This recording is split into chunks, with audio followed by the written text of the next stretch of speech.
Hey, good morning. I'm your host, BKP, the voice of rural America.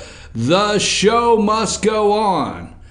On with the show, it must go. Hurricane Irma is running the course. There's a lot in Georgia. A lot of people in Georgia out of power. I would be one, so I didn't have power.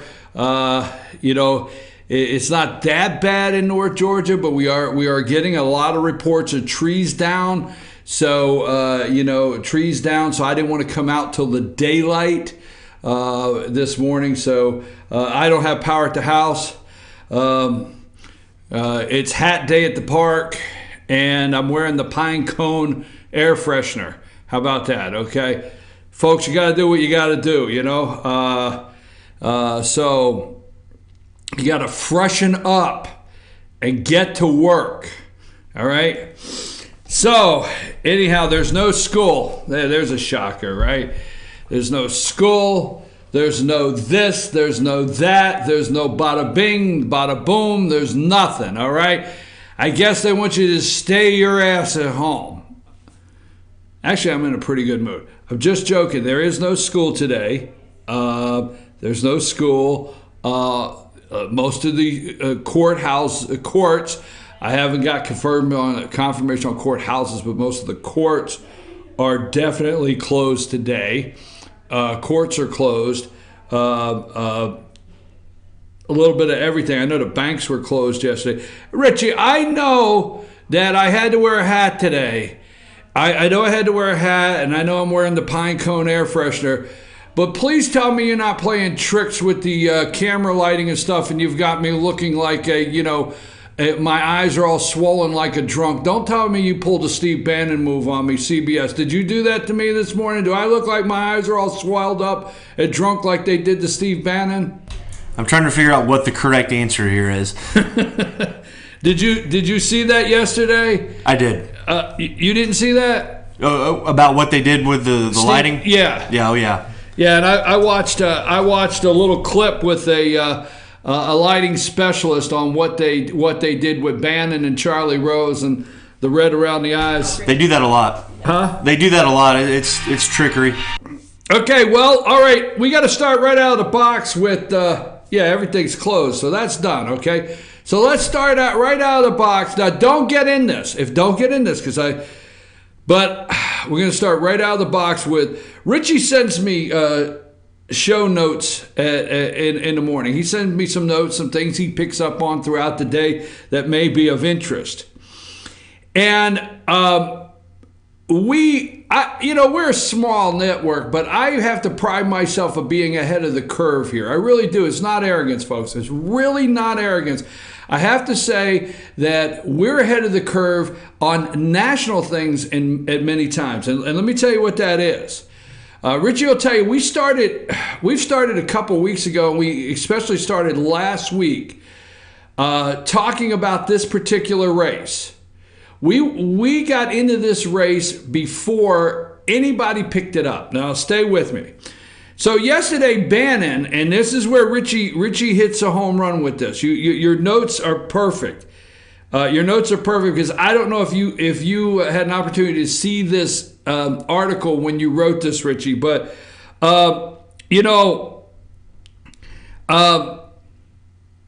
it's going to take, all right.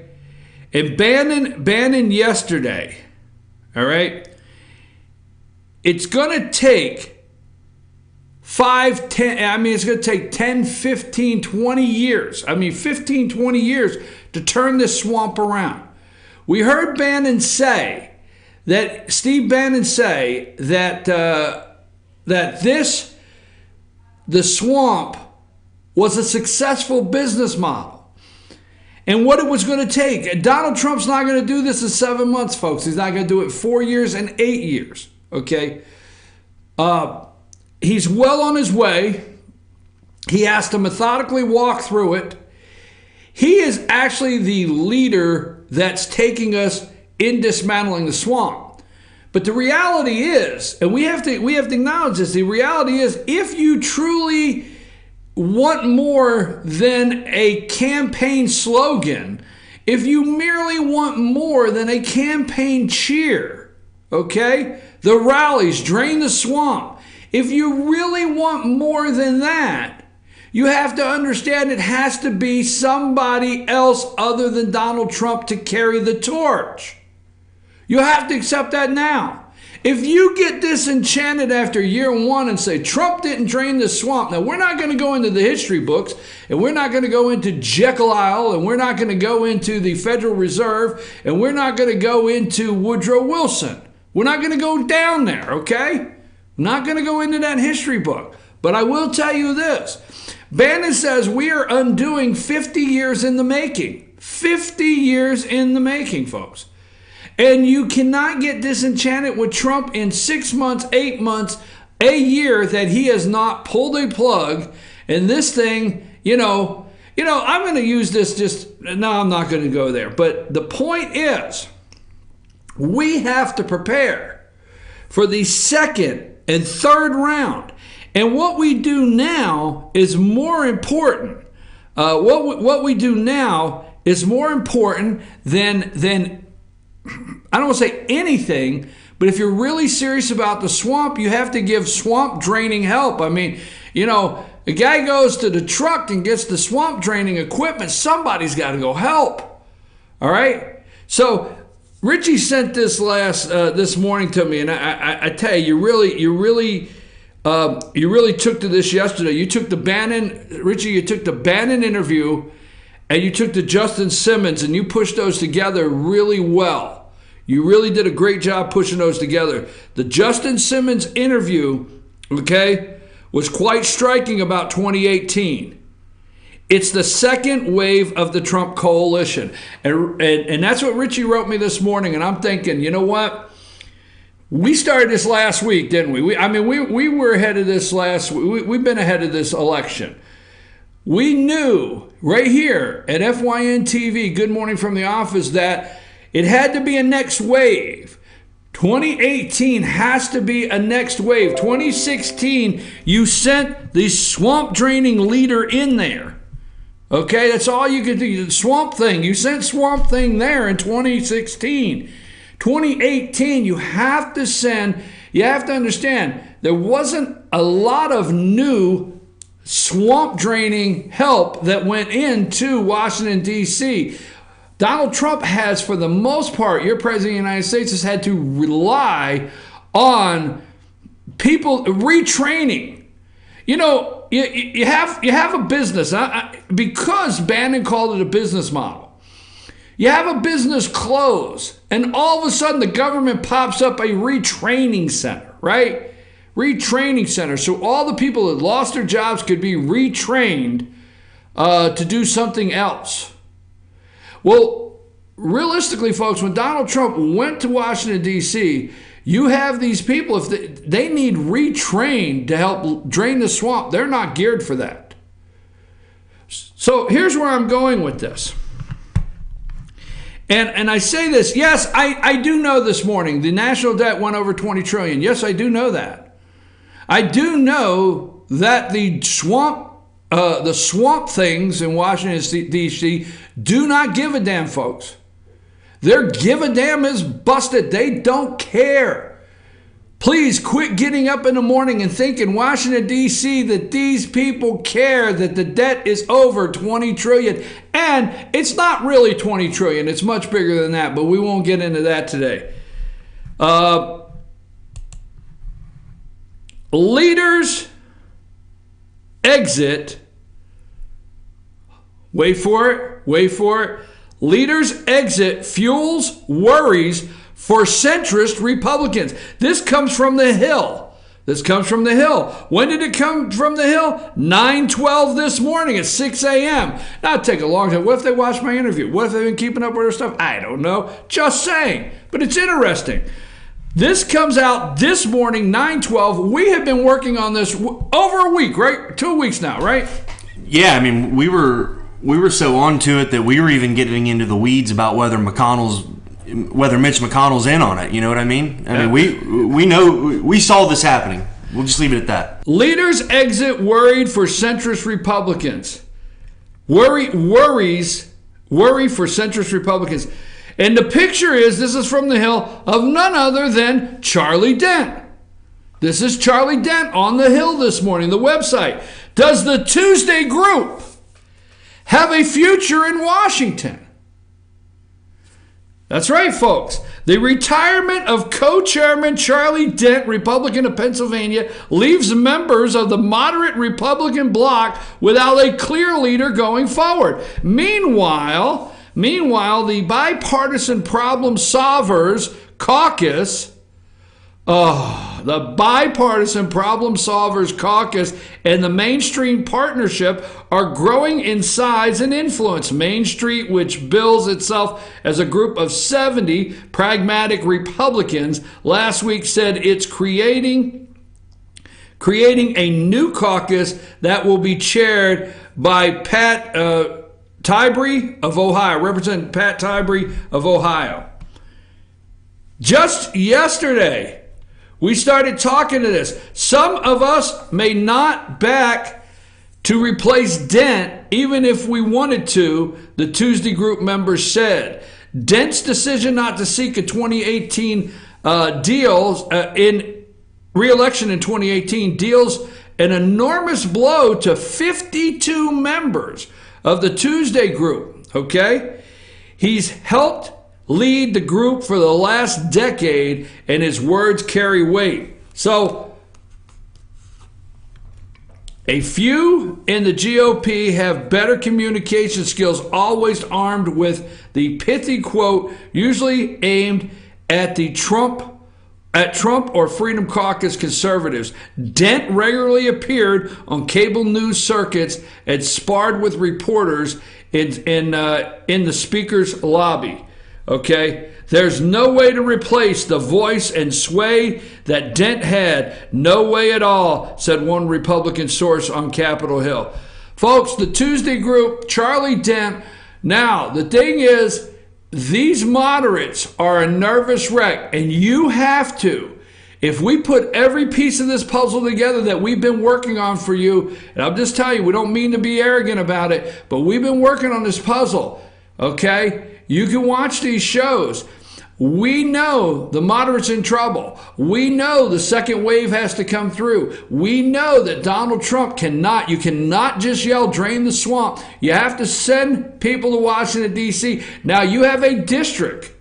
Now, you say, well, we want to add seats. Here's what frustrates me with a lot of Republicans is when you hear the talking heads around the table, they say, we may even be able to add seats this year. I don't want you to just add seats. We have the majority. Listen to me very close. I don't care. You may not like this. I don't care, Republicans, if we add one single congressional seat. I don't care if at the end of 2018 we have the same number of congressional seats that we have now. What I care about is us changing the congressional seats we have now to drain the swamp that we asked to be drained by the President of the United States. That will be the second wave to help our president drain the swamp. That's what I'd like to see. So I know Republicans are cringing and they're very angry at me this morning, anyone that is listening, but I want to switch Republicans, not with Democrats. I want to switch Republicans with Republicans that will go to Washington, D.C., keep their promises, and help drain the swamp and not be a part of the problem. I do not, let me repeat, care if the Republicans add one more seat. I want that out there. I want that out there everywhere. I am so tired of hearing election prediction. I dislike, Karl Rove. I dislike Karl Rove. I just can't weather this guy. Every once in a blue moon, he says something provocative enough for me to go look at something. But that's the extent of it, okay? But I'm going to tell you right now, they sit around these tables and they say, well, the Republicans may add seats. That really, and then what happens to my friends out there, and I'm just going to say it, you go running around saying, Republicans are going to add seats. That's great. We're going to, how many we got now? There's 435. How many we got now? There's 435. I know we got a major majority. We're way up in the high 200s. Yeah, it's like 30 some odd seat All majority. right, yeah, we got a 30 some odd seat majority, right? If we have 30 seat majority right now, I don't care if we have 34, 36, or 38, and I don't care if we have a 40. I would like to have a 30 seat majority. You do realize that's enough to get things done. You do realize if we move the Charlie Dents of the world out of the way, but we have to replace them with people like Justin Simmons. Now, I'm not endorsing Justin Simmons. I interviewed him yesterday. I've spoke to him on the phone several times, and we did a story last week about him before Dent ever got out of the race. We did a story on this young state representative that had the nerve to come out before Dent retired. Now, McKenzie, the opponent now after Dent retired, I'm going to try to get him on the phone. He may not, we'll see who he is. But I'm telling you right now, this story right here is big. If you'll go to the Hill. Yes, I told you what? I told you China and Russia have us in a box. We've done the stories. Okay, I didn't mean to come in here one morning and try to scare the daylights out of everybody, but the article is out there that China will side with North Korea if we strike first, period. The story is out there about the sanctions yesterday that they watered them down for Russia and China just to get them through. Yes, I know that. But this story's big in a different way because what we have to do now, I get political sometimes. All right, I pause so you guys go, really?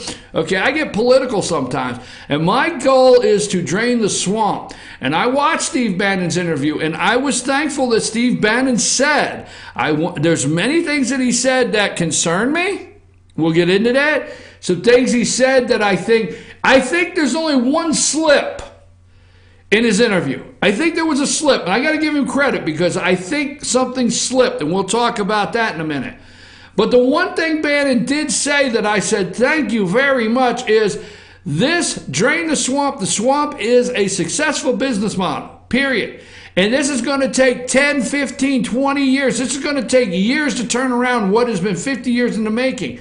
Now, the reason I'm really harping on this morning is the timing is perfect. Charlie Dent is out. Yesterday, I know some of you are thinking for the last week, why is this guy looking at a district in Pennsylvania? Because I'm just telling you, I'm wired like that. I knew this would float to the top. I knew this subject would surface. It's on the Hill. You go to thehill.com this morning, and you will find at 6 a.m. this morning, leaders exit fuels worry for centrist Republicans. We have been working on that, putting it together, and it all timed out with Steve Bannon saying this is going to take 10, 15, 20. And I really thought this morning I needed to come say, folks, Donald Trump will be the father of, the leader of. We will look at him in the history books, at least the ones that we write, and not the revisionist history or the history to the left or something that like Andrea Mitchell would write. So, Arthur Schlesinger Jr., okay? We won't let Arthur... Or Brinkley. Yeah, we won't let Arthur Schlesinger Jr. I tell you what, you want to talk about... Be in a history class and get a signed reading of Arthur Schlesinger Jr. Anyhow, so here's the point.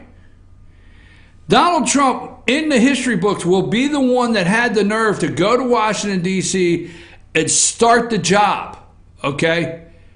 But folks, you have to realize that is all he will be able to do. He will be able to get tax cuts. He will be able to get the economy rolling again. He will be able to get manufacturing rolling again. He will be able to get some things on the move. This country can really get moving and headed in the right direction, from manufacturing to tax cuts to oil production, you name it. This country can get turned around and it can be great again.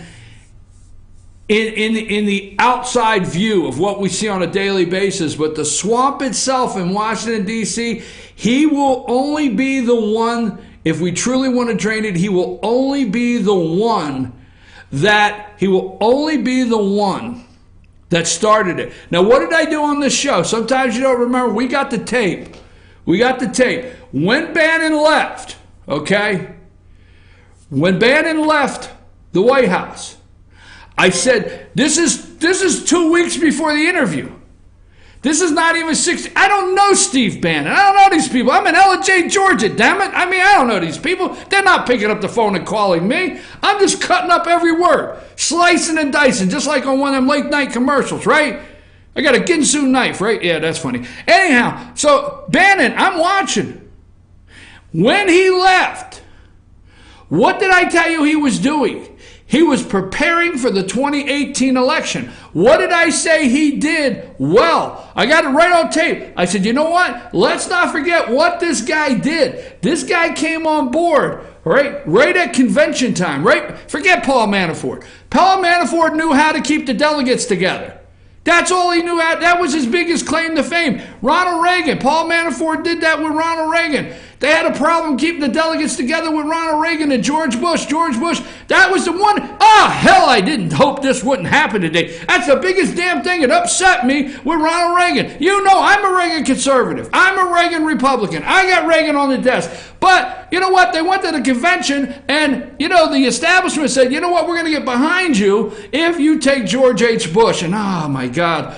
All right, I had to say that. Anyhow, I don't know what the hell I was talking about. But Paul Manafort, he went to the convention to pull the delegates together. He went in every delegate. And I know this for a fact because I have a family member that was a delegate for a state that was highly contested, not Georgia. I love all my Georgia delegate friends, okay? But your state wasn't highly contested in delegates. But the fear of delegates was places like Pennsylvania and places like that that would split. So, you know yourself, she was on the show. My sister was a Trump delegate to the convention. So every time they turned around in the Pennsylvania room, Manafort was in there shaking hands and several others. You know, Trump was in there, Manafort was in there. They were all in there. Donnie Jr., they were in there really shaking hands with these people. So where am I going with this? Hell, I don't know. But right about the general election, right in that area, this guy Steve Bannon gets on the plane. Chris Christie missed the plane, don't forget. Steve Bannon gets on the plane, right? Oh, with Kellyanne.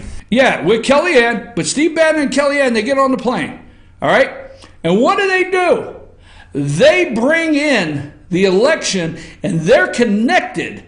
They're connected. He is the one in the room that knew after the Billy Bush weekend that Trump could win.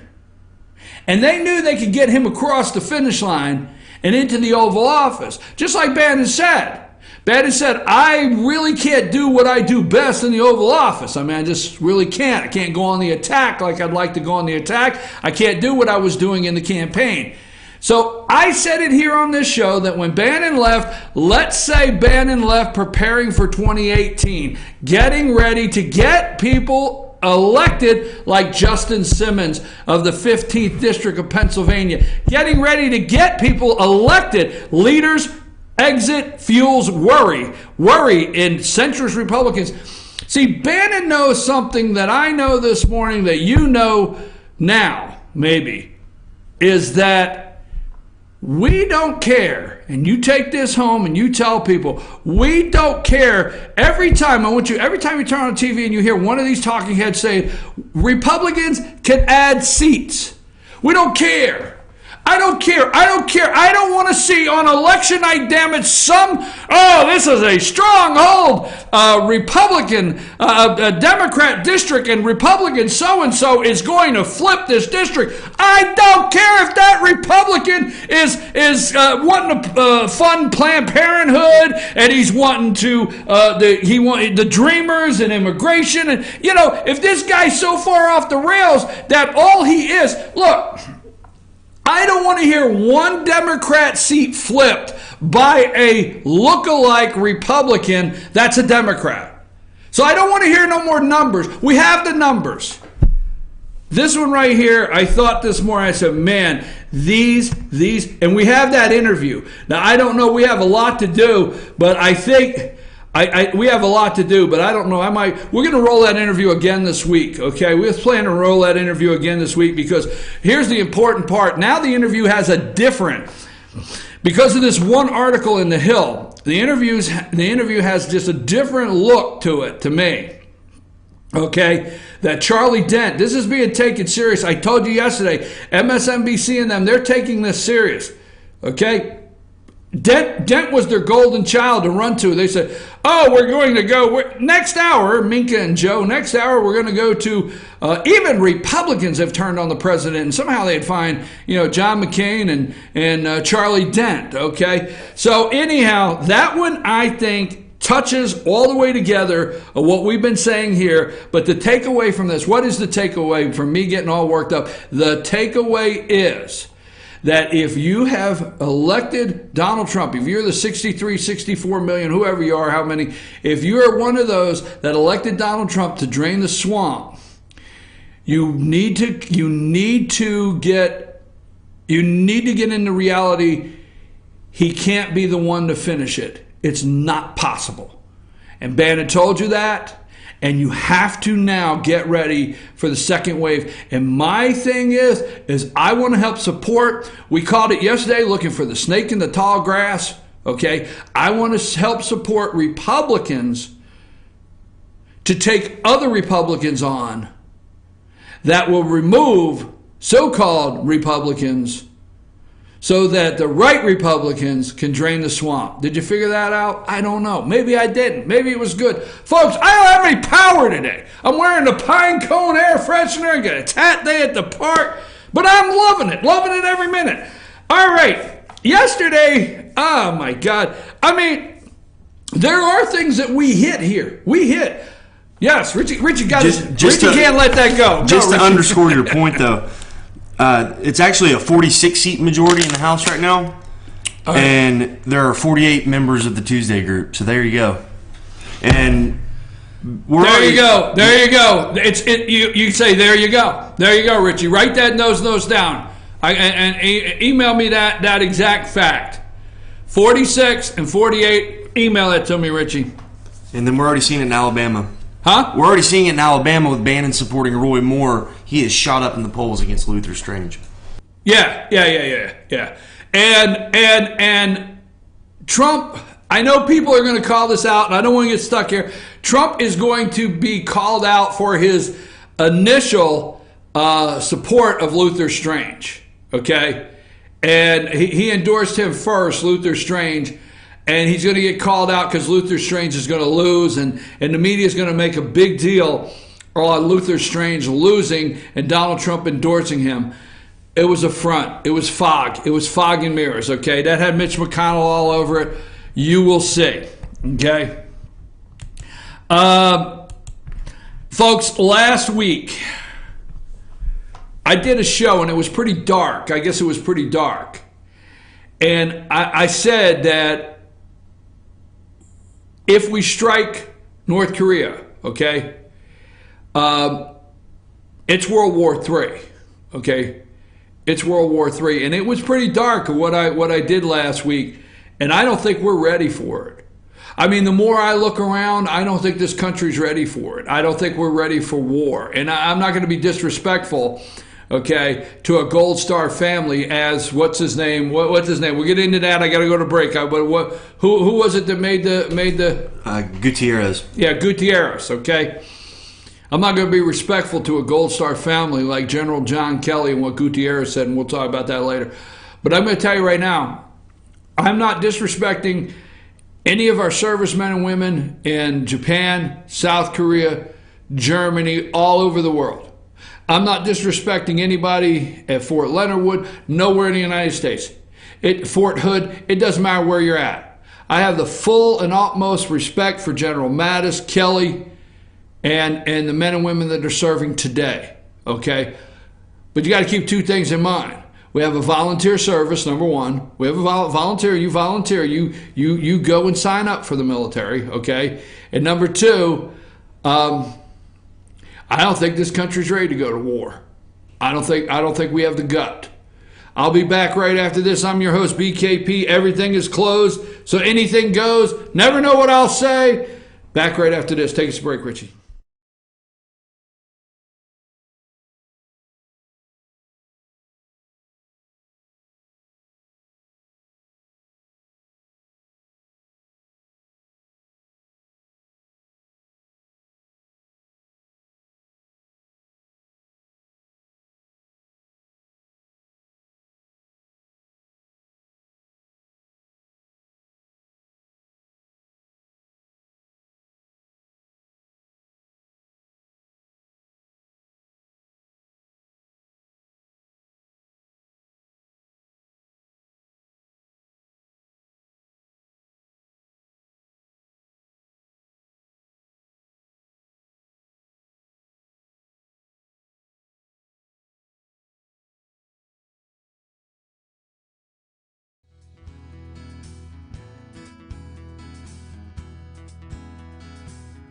Hello, my name is Chad Watkins. I'm the manager at Larry's Body Shop. We are a family-owned and operated business and have been serving the North Georgia area since 1978. We are located at 1216 Progress Road in Ellijay, Georgia.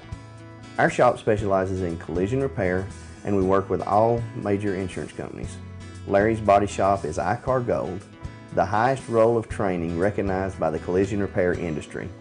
It is estimated that only 10% of collision shops meet these standards. Our shop consists of state-of-the-art equipment such as laser measurement system, down-drive spray booth, spot and MIG welding equipment. All of our paints are mixed on site so that we can guarantee your paint to match every time. I know that having an accident can be a stressful event. We take pride in making sure our customers are satisfied with the repair of their vehicles.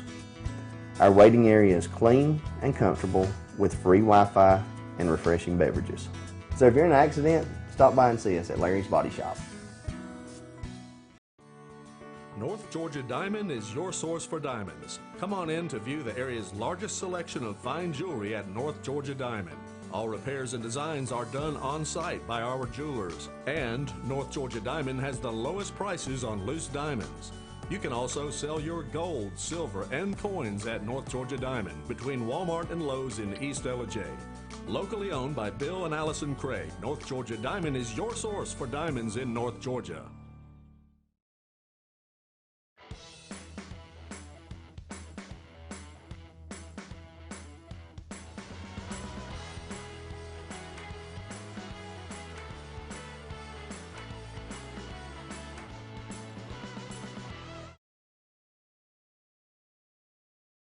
Ellijay Fitness Center, located at 379 River Street in Ellijay. Open 4 a.m. to 10 p.m. Locally owned and operated by Mark and Amy Woodring. Now offering sport-specific training to young athletes. Doesn't matter the sport. If you want to excel, let us help you be your best. Call or come by today for customized programs. 706-636-2348. Ellijay Fitness Center, your local and friendly health club. A place where everybody is somebody.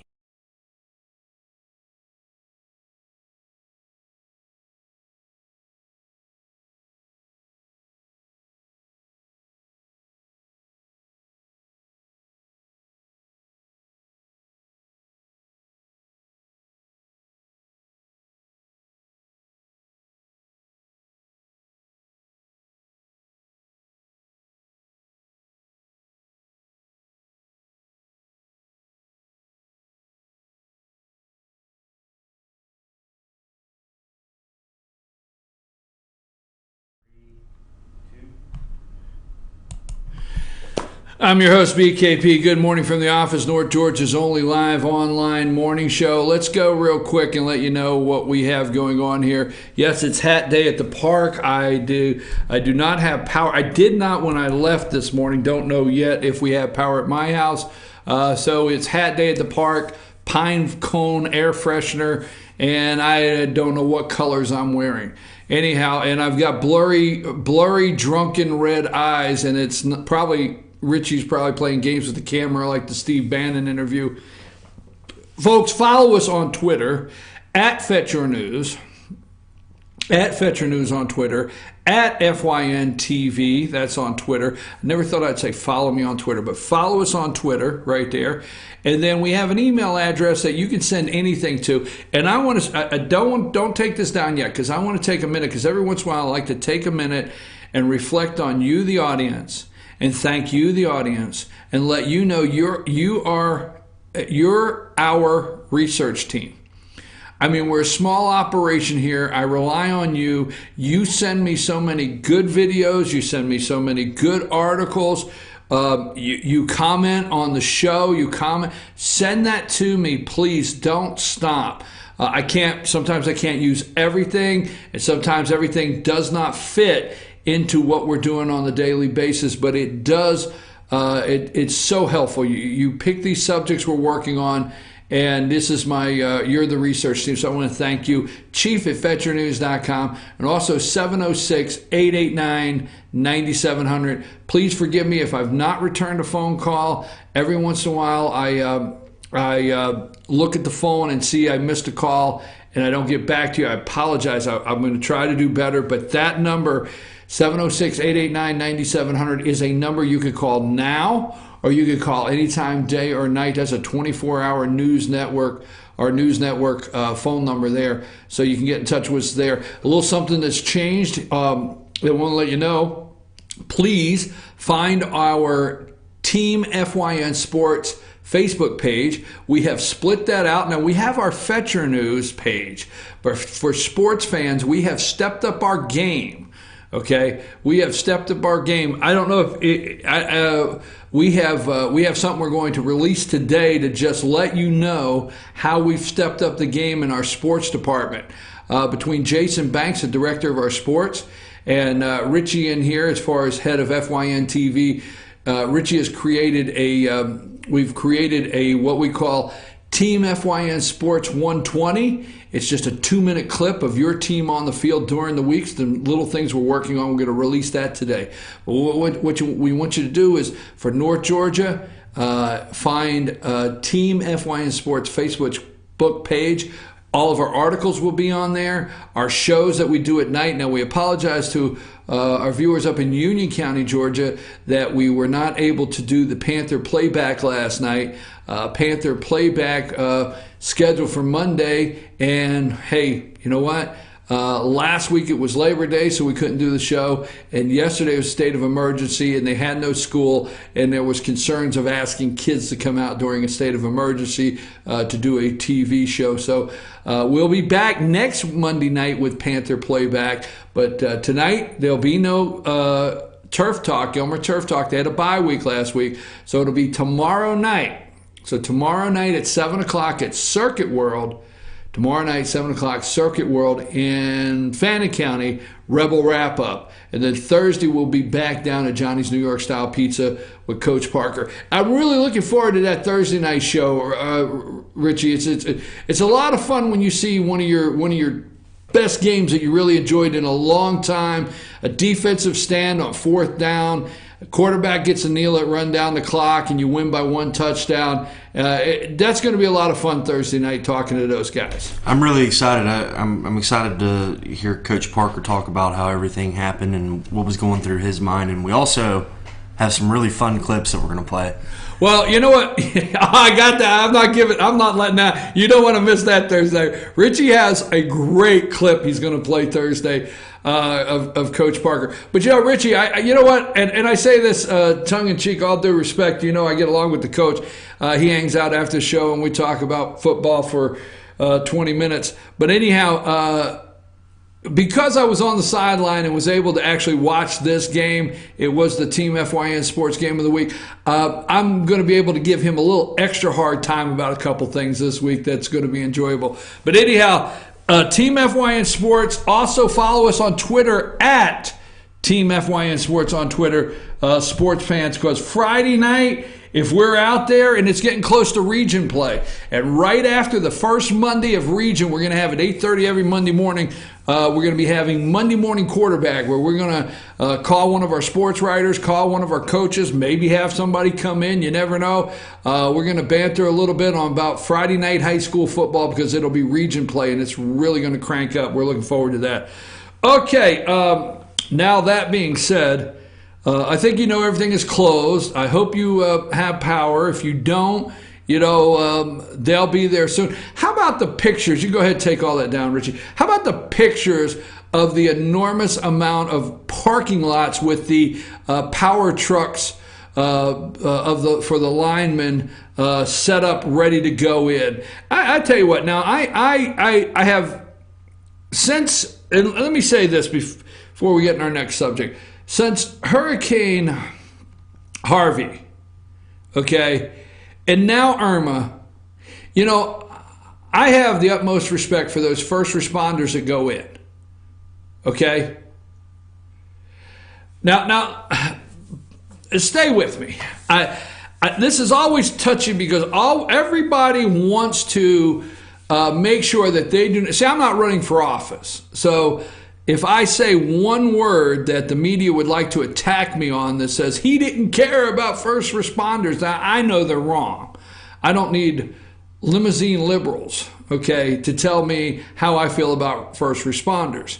I had lunch with first responders yesterday, okay? I have lunch with first responders a couple times a week just to touch base and say hello, and I appreciate you. But I watch the first responders getting these people out of these houses, helicopters. Oh my God, what a talent that is, man, right? Helicopters and drop down in there and save people in houses that are covered with water. And they're great men and women. But I've really enjoyed in the last 2 weeks of watching the neighbor that responded to rescue their neighbor, the neighbor that responded to feed their neighbor, the neighbor that responded to clothe their neighbor. I really enjoy those. Nothing again. I could take an hour saying, if you think I'm not being positive to our men and women in uniform that are first responders out there that are saving the lives and keeping us safe, that's not happening.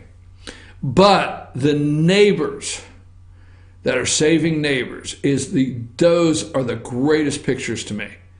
That being said, the power companies, not the companies themselves, okay, because they get the money back every 10th of the month.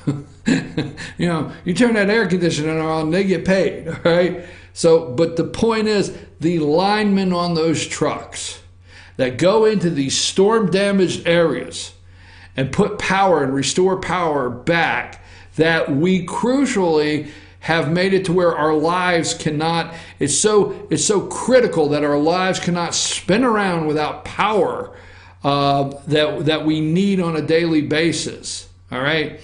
So I want to thank all those linemen out there. I see all the trucks. We have several areas in Georgia, 1 million plus out of power.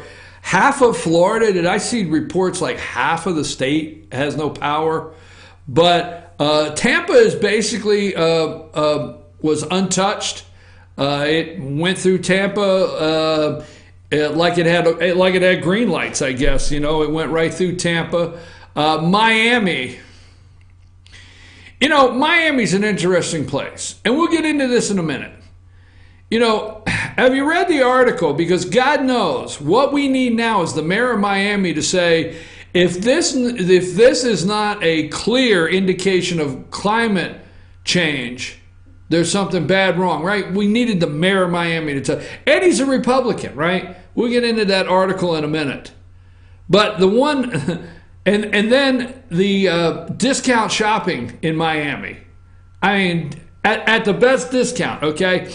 And whoever has done this clever Photoshop, okay, and these are not real CNN headlines, but somebody has done some clever Photoshop, and it's like through Harvey when they had a picture of President Trump handing a meal to a little child, okay, and somebody photoshopped the CNN banner on the bottom of it and said, like a headline, Trump takes food from children. So yesterday somebody photoshopped, let's see, how impolitically correct can I be? We'll go here. So somebody took a picture of some homeboys, okay? Some brothers. Just say it, okay? Some brothers got together. Said, yo, I know where there's some shoes. Brother needs shoes. Brother needs 5 pair, okay? So the Foot Locker, I'm the bad guy for saying this, but I don't know that you have my picture of me smashing a window and stealing things and looting things, okay? So, because obviously Michael Brown was just an innocent kid that went in, had his hands up, innocent kid that went in and get a pack of cigars. All right? Now, get some blunts. Why? So he could plug the blunts and stuff them. Oh, they do that? Hell yeah, they do that, okay? Yeah, so brother needs some shoes. Ain't no better time to go shopping, there's no traffic. Ain't no better time to go shopping, there's no crowds. No crowds, no shopping, and discounts. All right? They wanted to save them. They were worried. I'm going to kill you. I'm going to kill you. So they break the window, right? And they're coming out with the shoes, and somebody clever, Richie, somebody cleverly put on the bottom of the picture with a CNN saying picture of people saving shoes. Okay. So anyhow, all right. It's official. The U.S. debt finally topped $20 trillion. It jumped $318 billion in one day. Okay, following Trump's signing of the last Friday on a short-term debt ceiling, government funding hurricane aid deal, thanks to Democrat voters, the U.S. Treasury finally freed from the shackles of debt ceiling, which it hit nearly 1 year ago, and which meant that the U.S. federal debt would be a roughly $19.808 trillion for months. See, a lot of people have not been reporting to you that the debt has been sitting at, okay? And I don't do enough on this myself, but the debt ceiling, I love the way it gets framed in the media, okay? The debt ceiling is being raised.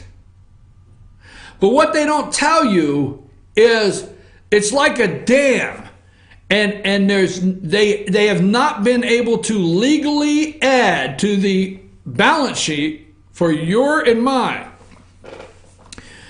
People always get this wrong. Your and my debt. I love when they say the national debt and they gloss over it, and we look at it as though, wow, this nation's in debt. Oh, okay, let me go down to the mall.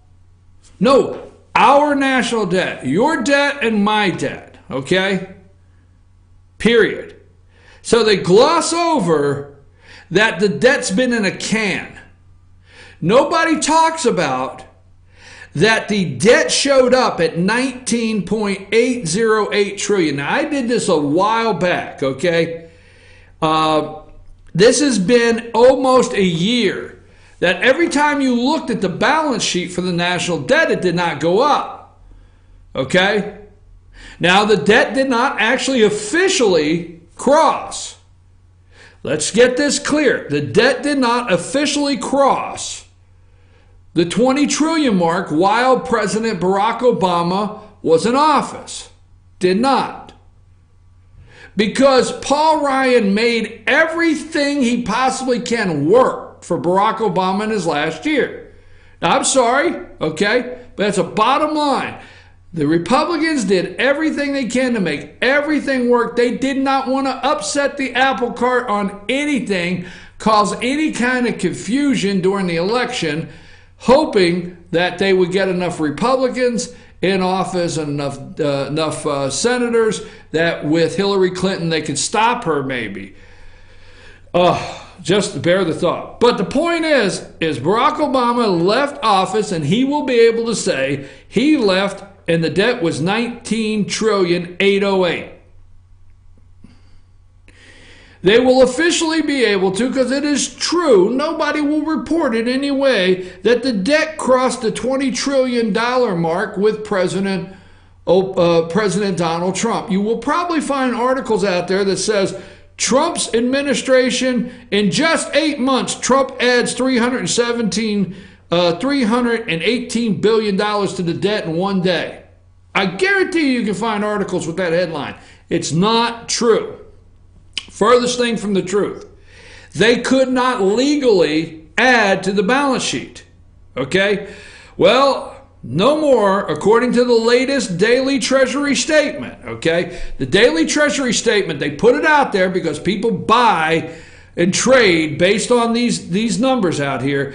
According to the latest daily Treasury statement, as of Friday, total U.S. debt surged by $317.6 billion in one day from its Thursday closing. Thursday it was at $19.845 trillion. following the short-term debt suspension, which kicked the can to December 8th to finally raise above the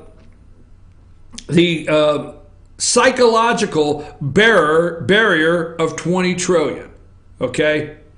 Yes, 20 trillion, 162 billion, 176, 797, 904. Now, what does Mitch McConnell have to say about this? Okay? Folks, this show is piecing everything together as well as I possibly can do it. And I think it's something that we have to take and run with. And I hope that we can get this out to enough people. So what we know, we've talked about the swamp. We've talked about generations, the next wave in 2018 of the Trump coalition. Now, you heard Justin Simmons say yesterday he supported Donald Trump. You heard him say, that's in Pennsylvania 15th District, that he supported Donald Trump. You heard him say that he voted for Donald Trump. But here's the point. The debt has been over 20 trillion. Now listen close, because you're going to have to do your own research later in the day on this. The debt has been over 20 trillion for a long time. Okay? But Republicans, let's get this straight, folks. You know, who's in charge, right? The optics of every damn thing. I try to tell people all the time, perception is not reality, but perception is real. Okay? It's real. So the optics is right here in this article, like it says, to be precise, the perception is that the psychological barrier, okay, of 20 trillion. See, when Obama was there, it was 19 trillion, 19.8, right? Trillion. Never crossed the 20 trillion mark. Obama gets to go and say he didn't cross the 20 trillion mark. It's a psychological barrier. It's a whole different thing than going around saying it is actually 20 trillion, 162 billion. We're well on its way to 21 trillion, okay? And it will go there. The point I'm making that I'm not getting to fast enough that I will right now. The Republicans did the shell game. I should have 3 cups on this table with a ping pong ball right now, and I should be rolling them around so you can't find the debt for a year. You can't find it for a year. But it's really there. And there's one day you wake up and there's $318 billion. Damn it, let me ask you a question. Let's bring this all the way home. You can't pay your power bill. You can't pay your car insurance. You can't pay your house payment. You're working 60 and 70 hours. I don't meet people. You know, I meet 2 different kind of people. I meet people that don't work at all, damn it. And I meet people that work 70 hours a week. I'm serious. That's who I meet. 70 hours a week, 60 hours a week, or don't work at all. Anyhow, the point is you wake up, you're working 70 hours a week, 60 hours a week, you're trying to make something happen because you believe you were sold this bill of goods that you could really do something and make money and all these things, these dreams you have, and a federal government allows $318 billion in one day to get added to your balance sheet to move it to 20 trillion 162. Here's where I'm going with this. The Republicans played the shell game. I got an answer for this. Listen, the Republicans played the shell game for a year. The Republicans did this. Guess what? Mitch McConnell's out laughing at Democrats today. Why is he laughing at Democrats? Well, they did not get the deal. They did not get the deal the way they think they did. They did not get quite the deal they think they did in the 20. This is articles are out there. You can read them. A New York Times article. I read this article, okay? Well, Democrats, Nancy and Chuck didn't get quite the deal they thought they did because we wrote the deal. And we wrote language in there that is going to allow us to play the shell game again till well after the 2018 election is settled. And then we'll add another. See, you read the article. Mitch McConnell tells them, I'm pretty sure it's New York Times. Read the New York Times article. Mitch McConnell tells them that he is going to play the shell game again, and he can move it around, and he can move the debt all around and keep it paid, but not show it up on what? The debt subject to limit, the balance sheet that goes out. Again, they're going to do it again. He said, hey, we wrote it. It's going to be after the 2018 election. So you're not going to know out there, because what's going to happen is you're going to get another, because who comes on the show, who comes on and tells you, hey, for a year, if you went and looked at the balance sheet for a year, because it's out there, the national debt, how long has it said for a year? 1 year ago, it is said almost for a year, 19,808,000,000. Nobody asked, why is it sitting at 19,808,000,000? Because the interest is running, the debt is running. Why? But it went $318 billion in one day. That's the shell game the Republicans played, not the Democrats. And you wonder, you understand the last year that they played the shell game, everything here, the debt went up $318 billion again with Republicans in place. Now Mitch McConnell is bragging that Nancy and Chuck didn't get quite the deal. He wrote it. And he has mechanisms in there to where he can play the game again, to where the debt doesn't look like it's going up and there's no debt ceiling fight. You do your own research on that and you come back and tell me, all right? You tell me if somebody's really serious about the debt. I've come to the opinion that they're not serious about it. And they're not, and when any politician stands up on a stage and says, look, I know we're going to get in an argument over this. You have so many reasons that you don't see Rand Paul's way. I have several subjects on Rand Paul that I don't side with. But let me tell you something. There's a lot of things I side with Rand Paul on. I'm your host, BKP. I just wanted to tell you, 20 trillion, 318 billion, one day, and Mitch McConnell's out bragging he could do it again. I'm your host, BKP.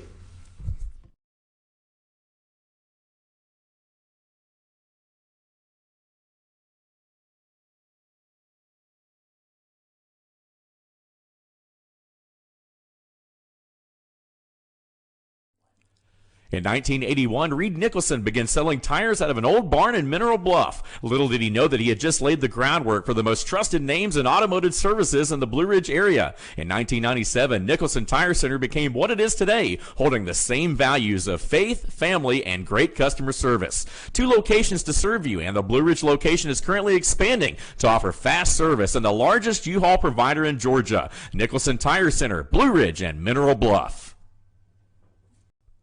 Broken Bull, located in beautiful downtown Blue Ridge at Sycamore Crossing, is locally owned and operated. Our Simply Noel selection is the largest around. We have a great selection of unique clothing and several lines to choose from for men and women. We carry a beautiful variety of handmade jewelry from Blessed Be and others. All kinds of gifts, starting to carry shoes this fall as well. Come visit us on your next trip to Blue Ridge. We can't wait to meet you at Broken Bull, located in downtown Blue Ridge. Papa's Pizza to Go in downtown Blue Ridge is the best in the area all-you-can-eat buffet. Call ahead or order online now at papaspizzatogo.com. Use our convenient pickup window for the best in pizza, subs, wings, breadsticks, salads, and more. And be sure to check out our lively game room. We serve lunch and dinner, catering available, take out or dine in. Papa's Pizza to Go in Blue Ridge, proud sponsors of the Fannin County Rebels. Be sure to check out New Blue Home and Gift, located in beautiful downtown Blue Ridge at Sycamore Crossing. Find us on Twitter at New Blue Home. Everything beautiful for your home or a special gift can be found at New Blue Home and Gift. Call us today at 706-455-3873 or visit us at 531 East Main Street, Suite 103 in downtown Blue Ridge. Kinty Artesian Silver and Gifts, the Peruvian shop, located in beautiful downtown Blue Ridge at Sycamore Crossing. Fine sterling silver, luxurious baby alpaca, and exotic woods. A beautiful selection of exquisitely crafted gifts for all of your special occasions. Visit our website, artesiansilvergifts.com, or follow us on Twitter at Artesian Silver Gifts. Kinty Artesian Silver and Gifts, the Peruvian shop in downtown Blue Ridge. The Tupelo Tea mission is to provide over 80 premium tea blends for tea lovers who are looking for ways to explore new flavors and blends. Come visit Tupelo Tea, located in beautiful downtown Blue Ridge at Sycamore Crossing. Be sure to sample our various varieties of honey and tea. Visit us on the web at tupelotea.com or call us at 706-946-TEAS. That's TEAS. Tupelo Tea, located in beautiful downtown Blue Ridge.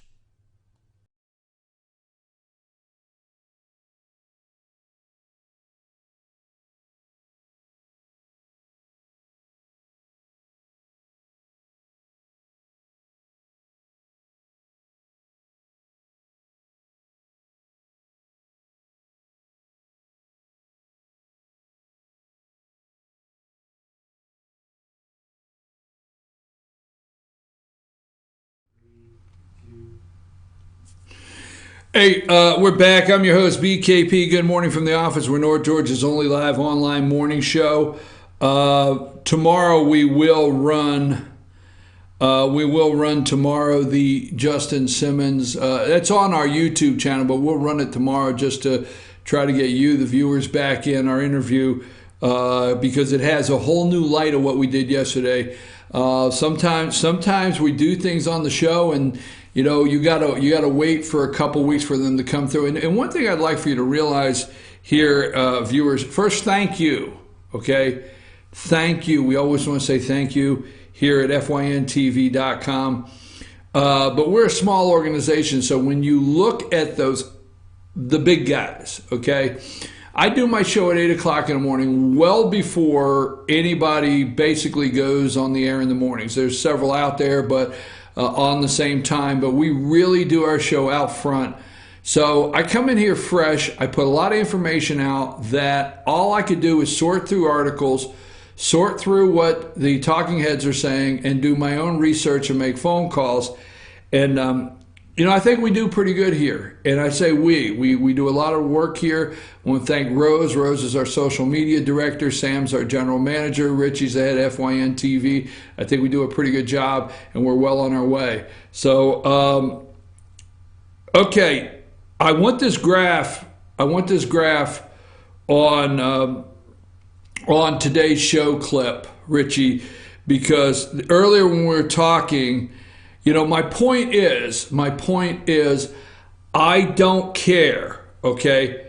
I don't care. Out of 435 members of the House, there's 194 Democrats and 240 Republicans, okay? And what I want to make clear, what I was getting to earlier, and maybe we can make sure we can convey this in a clear thought, is with the Charlie Dent, the Tuesday Group, Steve Bannon interview, and my interview with Justin Simmons, state representative in Pennsylvania running for Congress to replace Dent. I don't care after Election Day if we have 194 Democrats and 240 Republicans, just like it is today. In fact, I don't care if it's 198 to 236 and we lose 4 seats. I don't care. Here's the highlight, and Richie has this down there on the bottom. The Tuesday Group has 48 Republican seats. Charlie Dent was co-chair. That wraps that up. In fact, if you can clip this and put this with that also, Richie, because this information I want to stay with that opening monologue. Charlie Dent is the co-chair of the Tuesday Group. 48 seats. Okay? That's the actual difference in Republicans and Democrats. All right? So I would like to see the 48 seats of the Tuesday Group flip to 48 seats of something else Republican, but not in any way whatsoever Democrat, like they are now. So that's my point there. Now, the other thing on the national debt I want to be clear on is, I want to make sure I'm clear. What I was telling you earlier, and maybe I didn't convey the thought properly, is they did not vote to raise the debt ceiling. They voted to open the ceiling up to add debt to it. Okay, so let's get that clear, okay? They did not vote to raise the debt ceiling, which you're saying, yes, they did. They had to raise the debt ceiling to do what they did. Okay, argue with me. The point is they didn't make a deal to raise the debt ceiling. They made a deal to put the debt ceiling in a place, extend it to the point where they could add debt that you don't see. And Mitch McConnell's bragging that he'll continue to do that. Now, yesterday with 9/11, okay, and before I get into this, I don't want any of my Christian, biblical philosophy friends, okay, to get upset. This is not a negative comment, but in the last 2 weeks, from my email inbox, okay, from my email inbox to the social media that I'm on, I can't remember in my lifetime ever seeing 2 consecutive weeks of Bible prophecy, 9/11 was an inside job by the government videos. And if these hurricanes don't prove climate change, nothing ever will. I mean, I have witnessed so many people. I mean, it really starts to give you a real view of some of the divisions we have in this country. Because in the last 2 weeks, and like I said, I'm not taking my religious friends to task, and trust me, I'm not. I'm just saying, in the last 2 weeks, my email, my social media is this Bible prophecy, that Bible prophecy. You know, I have to tell you, from the eclipse, from the storms, and then my email is jammed. And yesterday, the people that feel they've done a lot of research and I'm not going against anybody today, except for the climate change people. Those are the only ones I'm really going against. But they feel that 9/11 was an inside job that the government knew about. And yesterday, it kindly upset me a little bit, because we spent more time on social media trying to disprove 9/11 that remembering whoever did it, thousands died. And this country changed. No matter what you think happened on 9/11, no matter how many times you send me videos of the plane going in a certain way, and no matter how many videos you send me of somebody saying, an engineer saying a fuselage does not explode in heat to the temperatures necessary to do this, I understand that. I'm not saying you're wrong. I don't know. Okay, I'm not saying, but there was more social media yesterday to disprove, I'm serious, 9/11, than I actually saw that was remembering in a way. I mean, sorry, we did it here. I remember, and it was disheartening to me. Is I think if you don't believe 9/11 was terrorist group. And I believe the Saudis, yeah, all that. But if you don't believe that happened, and you believe our government staged this, and World Trade Center 7 collapsed at 5:30 in the afternoon, and you think out there you send videos out that you watch the implosion, where you put parallel buildings that have imploded. To show that this building imploded. I understand. I just don't think yesterday was today to do it. That's my opinion, because the bottom line is, regardless of what you feel is the truth, regardless of what the truth is, whatever happened on that day, this country changed, you and I changed, and thousands not hundreds, thousands of men and women died. And those were real men and women that flung themselves from the tower. So I'll go past that, all right? But I'm not upset with anybody. But the climate change people, except the climate change. I mean, you know, I don't think we need to relook at what I say yesterday. I said we'll end up with this all being done, right, Richie? Because Trump pulled out of the Paris Accords. You watch and see, and you're starting to see the articles out there. Now, I'll get into climate change later. I want to close with that. But yesterday, I want to sincerely apologize to you, the viewers, America, and I feel Hillary Clinton should be in prison. I'm just going to say candid. I feel Hillary Rodham Clinton and Susan Rice should be in prison. I think there's several more, but I do think these two people should be in prison. Because while we are trying to determine, some of us out here, you out there, on what really happened on September 11th, 2001, 16 years ago, and what role, if any, our government played. And while you have hundreds of engineers and hundreds of testimonial, hours of testimonial, and things that people saw that didn't add up, and the Pentagon had to get hit at this direct, all that you're trying to prove and disprove on September 11th, 2001, we don't have to do any of that to prove that our government was directly responsible for the death of 4 people on 9/11/2012.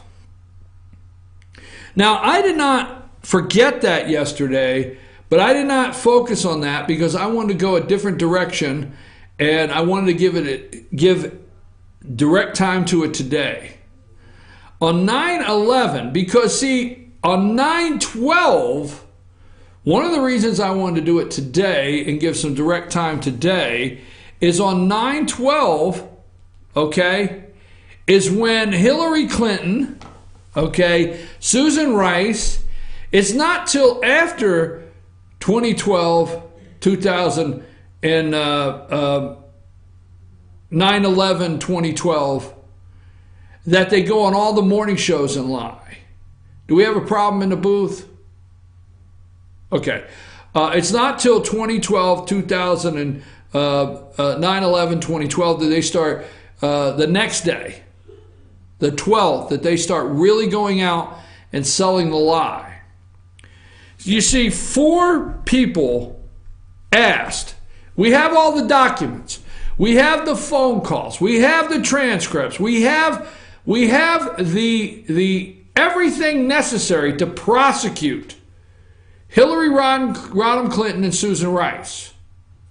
And I have to say, that's my candid, that's why, for everybody that questions 9/11/2001, I know it upsets some people when I say it. Hillary Clinton should be in prison today.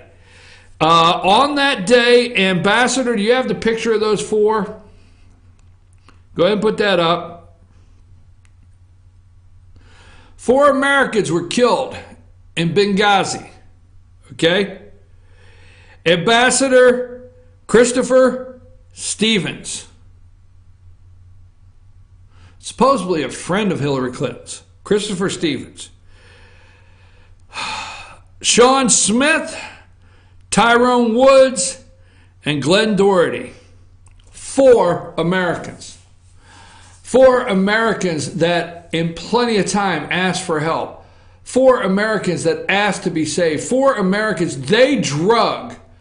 Find it. I don't care how graphic it is. Find me a picture of Stevens being drugged through the streets of Libya, our U.S. ambassador. You see, they drug Stevens through the streets of Benghazi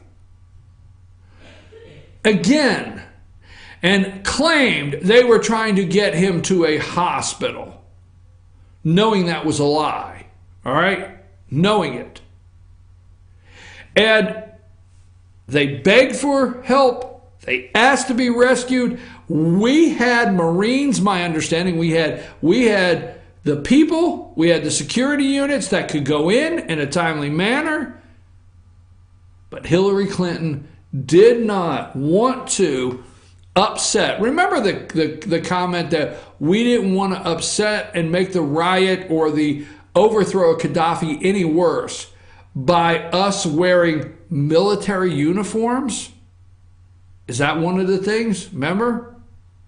So yesterday on 9/11/2001, that's it. That's Chris Stevens. That's your ambassador. I'm sorry to be so graphic, because let me tell you what you don't have, folks. And I am so sorry to go this direction, but let me tell you what you don't have on 9/11/2001.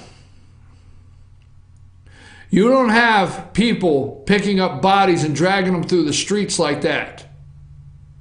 Okay? But that is 9/11/2012. And they're dragging our U.S. ambassador, Chris Stevens, through the streets as Hillary Clinton and Susan Rice are crafting the lies for the Obama administration, for you, the American people. Crafting the lies. They should be in prison. So while you're trying to find out what you are looking for, the truth on 9/11/2001, while you're trying to do that, okay? What is that, Richie? I can't see it from here. What picture is that? That's Susan Rice when she went on the Sunday shows and told is that all of them? Is that told us it was a video. Yeah. Do you have a video of that lie? I mean, you don't have to get it. I'm sure I can track one down. Just a real quick lie. But anyhow, and the reason I wanted to do this is for a reason, is yesterday, 9/11, President Trump went to New York, and it's emotional for President Trump. He's from there. It's very emotional. Now, I'm not from New York City. I worked in New York City. I used to go to New York City. There was times where I went every day for a month to New York City. So, and there was times where I didn't go for 3 months. But I was always around the city, always around people in the city, and watched the New York news every night. So it's very emotional for me every time I see the skyline. And I'll never forget when Lisa and I went and visited we went to Ground Zero. And I'll never forget looking in that hole. And then I'll never forget looking across the street at the station and the fire truck. I have that picture somewhere. The fire truck, and I forget the station, right across the street from Ground Zero. And they had the fire truck, and it's all painted. It's got the eagle. It's beautiful all the way down through there. And this truck I walked up to, and I have the picture somewhere, had all of the first responders from that station's names that died that day written on the side of that fire truck. I don't want to get... And I asked the guy if I could look at the truck, and he said yes, and showed me the truck, told me all about it, talked to me about that day, what it was like there. And let me get past that. But while you're out there looking for the answers to 9/11/2001, we know the answers to 9/11/2012. And people should be in prison. That's my opinion. So go. You got that, Richie?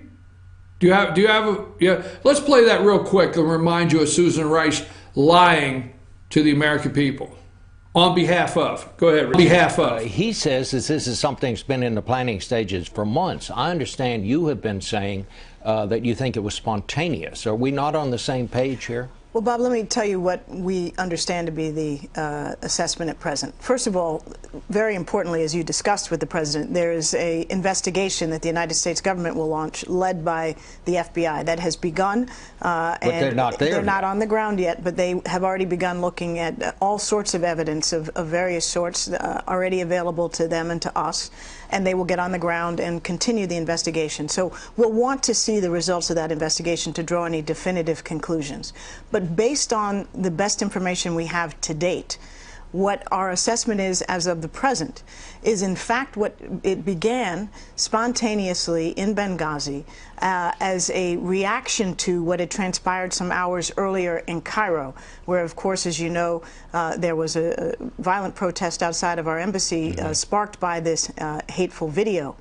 But soon after that spontaneous protest began outside of our consulate in Benghazi, we believe that it looks like extremist elements, individuals joined in that effort with heavy weapons of the sort that are unfortunately readily now available in Libya post-revolution, and that it spun from there into something much, much more violent. Do you do? Now, Bob Schieffer says that we understand this was planned in the making for some time. This was a plan that they have been putting together for some time. No, it just happened. Because see, if she would have accepted it was a plan in the making for some time, right? Then the calls for help may have been more valid than go ahead, Richie. All along, I've done a lot of research into this. I think all along, we're less than 2 months out from a presidential election, and that was the reason behind the lies. But also, something I just caught for the first time, there were heavy weapons, unfortunately, available. You know, guns are bad. Who sold the guns to Libya? We now know who did that.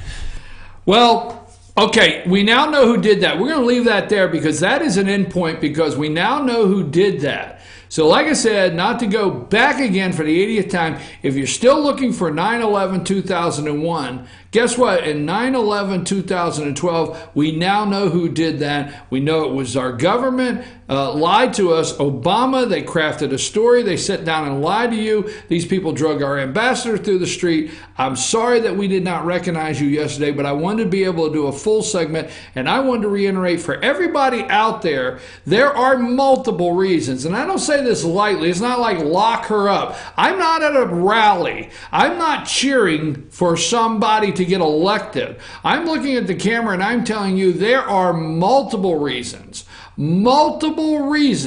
to lock this woman up. Hillary Clinton should be in prison along with several of her friends. We'll take a break. We'll come back and I want to talk about John Kelly. I want to talk about General John Kelly. Take us to break, Richie.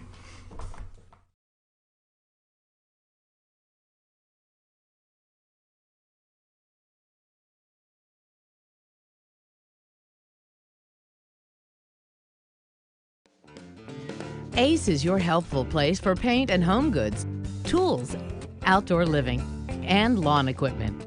But did you know Ace Hardware of Blue Ridge is a little bit more? We have hunting rifles and accessories for your next hunting trip. We have Amish furniture imported directly from Ohio. And we have Ace Custom Woodworks for all your custom wood project needs, from cabinets to artwork. Ace Hardware of Blue Ridge. We have your new house in stock. Circuit World, brand name merchandise at unbelievably low prices. Furniture, appliances, and electronics. Circuit World is locally owned and operated, serving the tri-state area.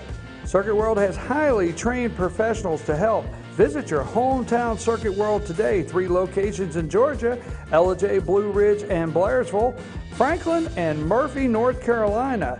No credit checks, so let Circuit World deliver to you today.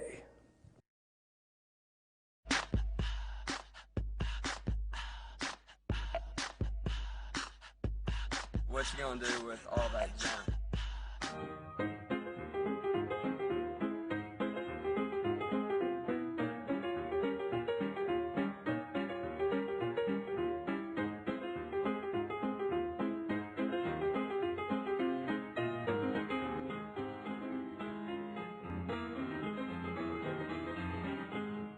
Better days ahead. Days Chevrolet in Jasper is dropping the hammer. Over $11,000 off MSRP on new Silverados. Just look what we've done to the price on this new LT Crew Cab. Save over $11,000 and pay just $32,500. And Days Chevy is dropping the hammer in a big way on all new Chevy Malibus. Save over $6,500 and pay just $17,900. The savings are real and they're big at Days Chevrolet in Jasper. Better days ahead, Days Chevrolet. Find new roads. Hi, I'm Rhonda the Mattress Lady, and this is my husband Gary, owners of Mattress Overstocked in Ella-J next to Walmart. And we want to earn your business. From the time you walk in our door to the time we deliver your new mattress to your door, you will see the difference. Our selection and prices are the best in North Georgia, and customer service is our top priority. So y'all come on in and let us help you find the right mattress at the right price. That's Mattress Overstocked in Ella-J next to Walmart.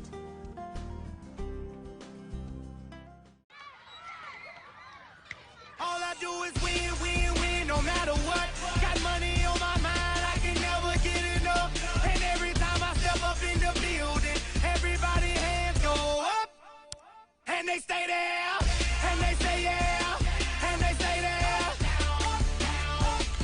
Cause all I do is win, win, win. And if you going in, put your hands in the air, make them stay there. All I do is win, win.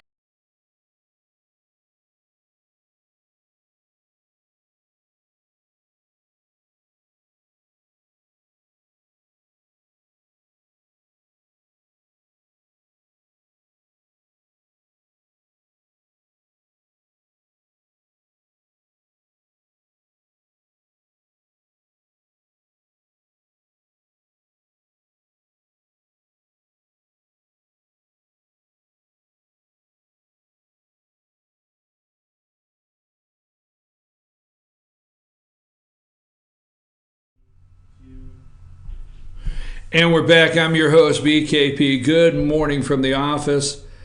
North Georgia's only live online morning show. The voice of rural America. We're in touch. I don't want you to misunderstand how that comes across, but we are in touch with rural America. We're connected to rural America. In fact, I want to do one of those across the country. I want to get the bus and go across the country and stay connected with rural America and do this show from coast to coast. Well, I may have to stop at California, but we do. I guarantee you we could find some really rural areas in California that are still on board. So we'll have to redirect the Truth Bus. Wow, Truth Tour, the power of truth. I got all kinds of them. Anyhow, let's go on. And let's not leave with this. Remember, you got a picture of I have my Constitution, and we're never going to forget. You remember the Kahn family that conned us? Didn't the Kahns at the DNC convention con us?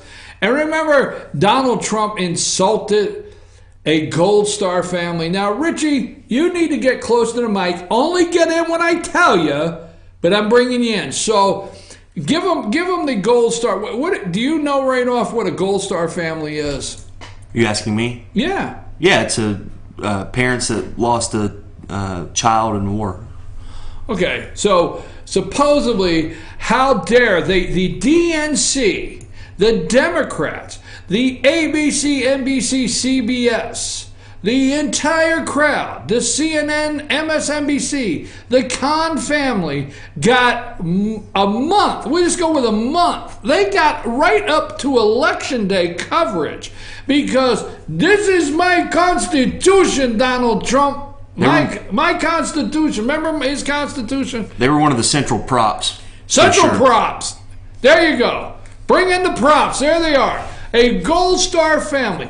Donald Trump insulted a Gold Star family. Now, where is the outrage? Where are the front page stories? Where are the pictures of Gutierrez? Show me Gutierrez. We got a good one for him. Yeah. Where are the pictures of him on the front of I'm on the New York Times. I'm on the Washington Post. I mean, this is right timing for it. Where is CNN? Maybe CNN. Where is everybody's outrage over what Gutierrez said? Take it away, Richie. What did Gutierrez do? He insulted General Kelly, chief of staff to President Trump, because wasn't fit. He's not fit to wear the uniform, right? Because of DACA, because he recommended that DACA be phased out, and he also, in his defense, recommended that Congress take it up, and was the guy that suggested the 6-month window to say, hey, all things being fair, here's your chance, Congress. Wait a minute, Richie. Are you telling me, now here's what I'm listening, and I think I'm picking up this. Are you telling me on some days the Democrats are talking about separation of powers and how Donald Trump needs to realize that Congress is an equal branch and that our forefathers put up a separation of power from the Supreme Court? And actually, if you ever want to read about separation of powers and you want to get it from someone that knows, I'll bring the book in, Justice Scalia's opinion and his writing, Antonin Scalia, on the separation of powers. You cannot beat that. But are you telling me that on the Convenient Truth, Al Gore wrote Convenient Truth or Inconvenient Truth, whatever it is, I got to give him credit for one thing. It does apply. So the Democrats like to use convenient truth, okay? So on their Convenient Truth Day, they're talking separation of powers. And then when it comes down to John Kelly saying that Congress has the power, according to the Constitution of the United States, Congress has the power to act and make law. And they could make law, and then it could be signed by the president, and then it could be challenged in the Supreme Court, as that, like, founding fathers said. So when John Kelly says that, everybody blows up. It's no longer acceptable. You know what I'm saying, Richie? It's absurd, because it's almost as if they knew that, anybody privately that's in the game up there in the swamp, they know that this was not going to get by the Supreme Court, especially now that Gorsuch is seated. So it's almost as if they were relishing the opportunity to criticize them, but since the ball has been put in their court, the hyperbole machine is on full effect. You see Gutierrez say, what did you say? He's a disgrace to the uniform, right? Right. And it's just mind-boggling. He's a gold star parent, though. There you go. Let's frame this all together, because I told Richie when we got into this, I wanted him to... There's General Kelly. Get in there. This is General John Kelly. But that's not just General John Kelly. That's a gold star family. That's a man that lost his son in Afghanistan. Not to mention a highly decorated officer himself. This is a 4-star general, right? He's not 3. I think that's the reason they kicked Flynn out, is because he was the only 3-star guy. They're like, he's got to go. But anyhow, this is John Kelly, 4-star general, has served his country his whole life, and has given the ultimate sacrifice, his son. This is a gold star family right here. And because he made a comment, all right, that did not go with Gutierrez. Gutierrez says he's not fit to wear the uniform. Where is the outrage? Just a little more on completing why we have to go to Trump 2.0. How about that, Richie? That's where we're going, Trump 2.0. We'll have to go to Trump 3.0, 4, and 5.0 through elections. We will. So we're on Trump 2.0. Where is the outrage? Now, let's... Hey, real quick, you want to see... Give me just a second. I've got some evidence that hell might be freezing over. Okay. All right. So I don't know what the show brings. I got a guy in a control booth figuring out hell might be freezing over. Okay? So, what do you got? Check out this headline. I can't see it from here. What's the headline? Morning Joe blasts Dem congressman who insulted John Kelly. Disgraceful, outrageous words. Oh my goodness. And I think it might have even been Barnacle. What's a barnacle? Don't steal my lines! And it actually, if you want to use it, it's what the hell is a barnacle? Morning Joe blasts Dem congressman who insulted John Kelly. Disgraceful, outrageous words. Okay, all right. Well, I said, where's the outrage? Okay, but This morning I did not have TV, and I didn't think it was that bad. I thought I actually enjoyed not watching all the stuff. So I don't know when they made that outrageous. But I don't think they'll be actively campaigning against him like they did Trump. I think it'll be forgotten by tomorrow. Let's not get too out of hand here with the about face from the MSNBC morning crew. Well, when the left about face, it takes all of max 24 hours for them to realize they went the wrong way. So they don't march a different direction long. Yeah, the Scalise shooting was old news within 48 hours. Okay, folks, let's move on to this because I want to get to this. There's two other subjects I want to get to before, and there'll be other people do in-depth analysis on this today. And I will say this, probably someone, as much as I look at some subjects in detail, I know this guy at noon, Rush, is going to, he really gets into the climate change subject.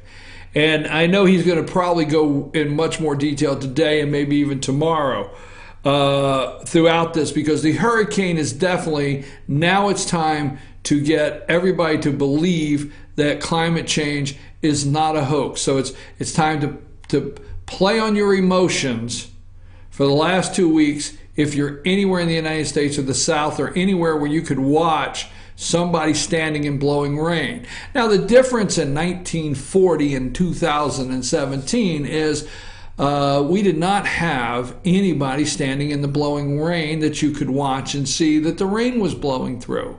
Sorry, it's just a fact. We did not have the technology to put cameras in the blowing rain. We didn't have it in the 50s. Even when TV really started, we didn't have it in the 50s to put the technology where somebody could stand in the blowing rain and you can watch, a limb blow across the street and somebody report on it. We didn't have that. We do now have that technology to where these people can just stand there and take a risk that something could fly through, hit them in the head and kill them at any minute, so that we can see these hurricanes come through in real time. But let me say this, in real time hurricanes, watching it in real time, we shouldn't lose reality. Okay, real time and reality, we shouldn't lose the reality that what's going on. We have hurricanes. This is the 7th. I think Irma was marked the 7th strongest hurricane in Florida. Okay, we're not getting any reporting that there's not been a major hurricane hit landfall in approximately close, I guess, 10 years or so in the Gulf region. There's had been hurricanes, but I mean, we're not looking at that. The models all show a decreased hit for the last 140 years. That direct hits to the United States in hurricanes have decreased. Now, what is the difference of a hurricane in 1950 and 2017? What did you hear about Tampa? That it was glossed over. Tampa was glossed over. What did you hear? That it was the most vulnerable place for flooding in the country. And that it was going to get hit really hard. Yes, exactly. But what you also heard throughout their reporting is how many millions of people have been added to the population. All right. So if you have a state, and I'm just going to do this, so don't test the numbers. So if you have a state that has 10 million people live there, or 8 million people live in a state in 1950, and 16 million live in a state in 1980, and then 25 or 30 million people live in a state in 2017. Guess what happened when that hurricane went through in 1950? There were no housing complexes. There was not quite the 2,000 unit townhouse complexes that people lived in that we had to be concerned about. It wasn't there. Hurricanes went across the state of Florida. They had the coastal. Now it's only been since Disney World's down there in Orlando, but on that belt on 4. But it's only been since let's say 1990s that people outside of Floridians started finding the center of the state. Okay? There was a time when you could drive from the west coast of Florida to the east coast of Florida and not see anything at all. All right? So don't get that wrong. I'm not making light of it. But because of our increased population and because of our increased building in this area, that increases devastation, increases the disaster. You didn't have in middle Florida a road sign to fly across in the wind or a sign to be torn down 50 years ago. But you have all that now. We have signs. We have all this stuff that we man-built. And now all of a sudden that is a factor in our climate change. So Hurricane Irma linked to climate change for some a very insensitive question. Now this is Scott Pruitt. They're going to go after the EPA director. This is nowhere else, none other than, this came out yesterday in the New York Times, okay? Scott Pruitt, the administrator of the Environmental Protection Agency, says it is insensitive to discuss climate change in the midst of the deadly storms. Tomas Regalado, I think it is. Yeah. Tomas Regalado, here's the expert for the New York Times, the Republican. They make sure it's the Republican.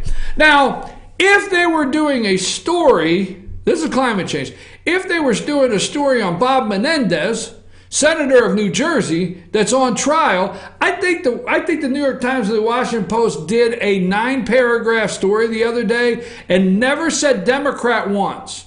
Never said Democrat once. In the mainstream media, this guy, Bob Menendez in New Jersey, is not on the top list. His trial is nowhere near on the top list of the corruption with this Bob Menendez. But if you're a Republican, your name goes second. See, they're not going to bury that. Tomas Regalado, the Republican mayor of Miami, whose citizens raced to evacuate from Hurricane Irma, or some citizens raced to Foot Locker, says, if not now, when? This is his quote. This is the time to talk about climate change. It is. This is the time that the president and the EPA and whoever makes decisions needs to talk about climate change. Mr. Regalado told the Miami Herald, this is his quote, if this isn't climate change, I don't know what is. Sir, you don't know what is. Exactly. Your quote is not incorrect.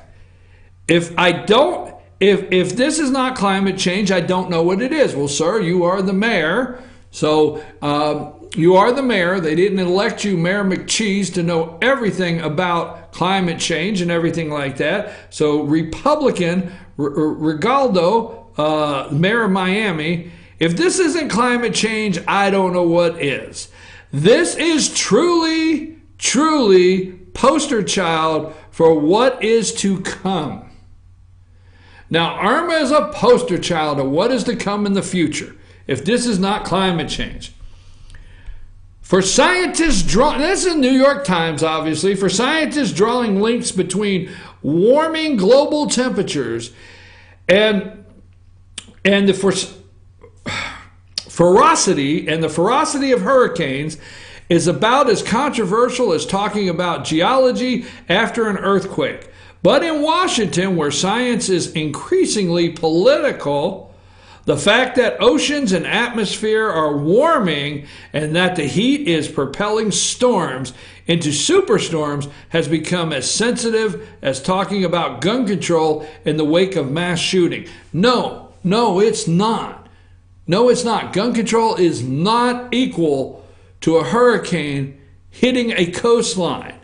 Okay? Why do we not take all of the other storms that happen in the world that hit other coastlines, that take place, and spin them quite the way we do in our own country? this is a quote, to have any kind of focus on the cause and effect of the storm versus helping people or actually facing the effect of the storm is misplaced, Pruitt said, and that's our EPA director. Mr. Pruitt said to CNN in an interview ahead of Hurricane Irma, echoing similar sentiments he made when Hurricane Harvey made landfall in Texas 2 weeks ago. To use time and effort to address, at this point, a very, very insensitivity to the people of Florida, he added. Okay, Ben Kirtman, the professor of atmospheric science at the University of Miami, okay, School of Marine and Atmospheric Science, he said, believes failing to discuss climate change hurts Florida and the entire country.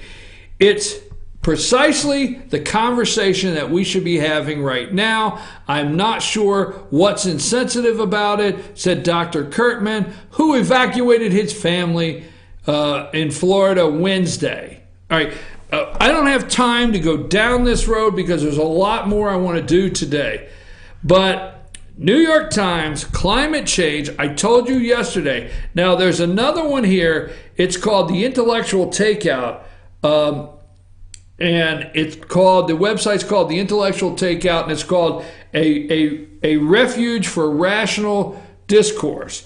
And it says the myth that climate change created Harvey and Irma. Okay, so this has all the models, okay? This has all the models on here. It has the update on the global TC landfall. It considers the data. Everything is here in black and white, all right? On here, what the data is from reporting of 100 years. Let's see.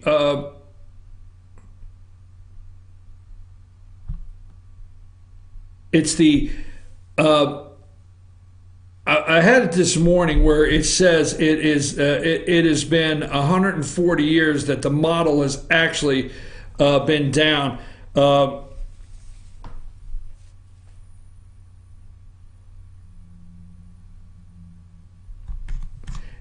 I would like to recommend, like I said, the article is The Myth That Climate Change Created Harvey and Irma, okay? And it's The Intellectual Takeout, a Refuge for Rational Discourse. And I'd like for you to read this article so you could go through the models and see what it is. And also, like I said, the New York Times. What you got there, Richie? We have a fun picture here. As much as they want to say that this outbreak of hurricanes is unprecedented, if you look at this split screen here, we have Katia, Irma, and Jose right now. And then almost 7 years ago to the day, Carl, Igor, and Julia. Richie, now I have told you about disproving, or I have told you about this. I mean, this totally, now Al Gore would be very disappointed in you right now, okay? That's an inconvenient truth right there. That's an inconvenient truth, Richie. Okay, now there's something I want to do before we close today because we only got 10 minutes. The Washington Post, there's an article out today in the Washington Post. It came out last night at 7:37 by Joby Warwick. I think it's a pretty good article. I want to recommend How Russia Quietly Undercut Sanctions Intended to Stop North Korea's Nuclear Program. I do want to go on record this morning as saying that I don't want to say I told you so. We have worked on this for quite some time. Watered down sanctions. Now, here's the interesting thing is you could pull up Google and you could put in watered down sanctions for North Korea, and the top stories come up from Bloomberg. Bloomberg has an article that the headline says U.S. waters down North Korean sanctions draft before the vote. So the first draft of the sanctions for the North Korea did not fly with Russia and China, right? So they had to water them down for the vote, okay? Here's another article right under there from the Financial Times. UN agrees stronger sanctions against North Korea. Who did what? You can find different headlines on these articles, one right after another. But I've told you before, okay, this comes back from September 5th from Forbes magazine. There's all of them down through here. The Washington Post, so on and so forth. China and Russia, especially China. Why China will ultimately take North Korea's side after the H-bomb, okay? We talked about that. China is coming across as a peacekeeper, and they are not. China is coming across as they're trying to work something out. It's symbolism. It's optics. But China and Russia are waiting for us to strike. And you do need to understand, as I've said before, and the articles confirm this, that China will take their side if we strike. And these UN sanctions, okay, are pulling us in. Now, I know what you're saying. Oh, so you don't agree with the sanctions? Sanctions do not work. That's my opinion. They do not work for the most part. All right? People find their way around. Now, I don't have time this morning, but how Russia quietly undercut sanctions intended to stop North Korea's nuclear program. This story goes into Russian smugglers, okay, as they're pouring shipments of petroleum. You remember the other day, okay, let me see right here. There's a small land border and there's a port. I don't have time to go in there. There's a port and there's a small land border with Russia and North Korea. And that port is so busy right now. That is a bustling port. That port where Russia and North Korea come together. We showed yesterday with the circle around it of Russia has a border with North Korea. And they are running in as fast as they can. Anything they can, they're smuggling it in. And they're smuggling it through phony companies, okay? And they're smuggling it in through phony companies. And they set up a company, the Russians set up a company over in Hong Kong, okay? So they could funnel the money. All right, this is a good story. I read the whole story. Funnel the money through Hong Kong in this real estate company, okay? Singapore, okay? Valmir, all right? The company Valmir was set up by Russian operatives in Singapore to allegedly help North Korea purchase millions of dollars worth of fuel while keeping details of the transaction just totally quiet. And I read this at 4 o'clock. This is a great article. Now, the thing is, here's the interesting thing. According to the documents, Valmir worked with other Russian partners to obtain contracts this year to purchase nearly $7 million worth of diesel fuel from a Russian supplier known as IPC between February and May. In each case, North Korean operatives wired the payments to Valmir in hard currency, U.S. dollars. North Korea wired it in U.S. dollars, and Valmir in turn used the money to pay ICP for diesel tanker shipments departing the port. Okay? They do not want, the world does not want the North Korean won, I think it's called the won is their currency. These are vulnerabilities here because the people of North Korea is doing business with want dollars. The people doing business with North Korea, they want dollars, okay? It was dollars that North Korea was attempting to send to Russia, and the Russians are not about to start taking North Korean won. Now, you cut the dollar from North Korea, and you may have something, but they are smuggling stuff in there. And the longer these sanctions go, and then this little whack job, Kim Jong-il, he will say, hey, you're starving our people, you're treating our people bad, not us. You see, if you would allow us to exist, and we're gonna send out another missile. So we got these sanctions that's causing pressure on them that Russia and China could care less about. Don't think they do. When you hear the headline, unanimous UN sanctions, like today, the UN's effective. Today, the UN has come out from under being nothing, and they're effective today. Why today? How did the UN become so effective overnight? Really? Oh, just saying. So when you say, hey, UN unanimously, Security Council increased sanctions against North Korea, I could care less. China and Russia are watering them down to the point that they can still smuggle and do what they do. We found these companies, they run the dollar until they stop that. Sanctions are drawing us in. We're the bad guys. We're the people. This is a humanitarian thing where we're the bad guys that's starving the people, not them, because if they could get food that we're keeping from them. So they launch missiles. Next thing you know, we do something. I'm just telling you, and China takes their side. Be careful, folks. North Korea is far from over. This is the toughest one on Donald Trump's plate, but please, let's try to remember that Donald Trump did not cause North Korea. Now, two things that's happening and I don't want to leave without. Number one, Steve Bannon slipped. I think he slipped, okay? I really do. Because if you go back, I have asked Congressman Doug Collins, I've asked every interview I've had with so many people, can Obamacare be fixed? Is there anything we could do to fix it?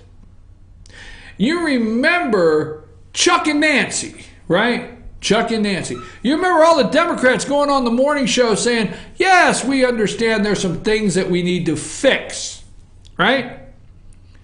Pay attention to the 6 months of us getting set up out here, you and I in rural America, hearing Chuck and Nancy and their gang, the gang that went on all the shows. We can fix Obama. Dick Durbin, how, my God, what happens to you? But I'll tell you what happens to me. I see Dick Durbin show up and tell me Obamacare can be fixed. So all that we heard, Obamacare could be fixed. This came from the Democrats, folks.